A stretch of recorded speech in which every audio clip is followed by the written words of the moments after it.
Hello, I'm Fiona from Lily Pilly Refresh, and today we're putting on a cotton fabric face mask for people that have hearing aids and can't have elastic around their ears.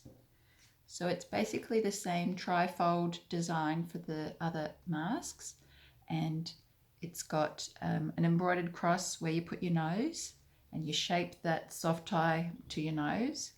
Then it's got an elastic that goes around your head and a strap with hooks that is adjustable in size, and you can put that around your neck. Now, if you're right-handed and you prefer putting the hook on with your right hand, just take the hook out from the right side, and it's not easy, guys. That's what I've found. But you know, with all things, you do your best and then you improve as you go. So I've got a piece of fabric here because it's my aunt's mask.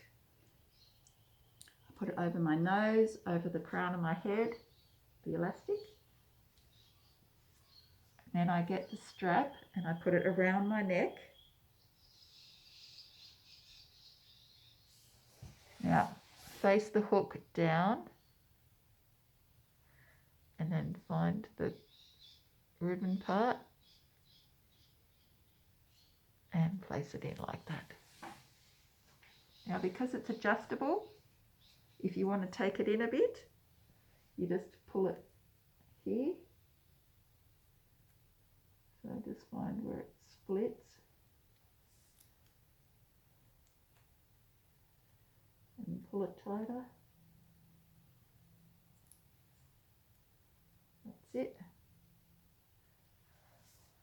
Check your seal around your nose, your cheeks, underneath here, your chin hits the fabric, so you've got a good seal, and that's how you put it on. So the only thing about it that's a bit hard is getting it in and out of that hook, but that will take practice, and just do it in front of the mirror. And then just wash your hands after you've put it on. And you can also put your glasses on as well, like so. Okay, thank you for watching. See you later.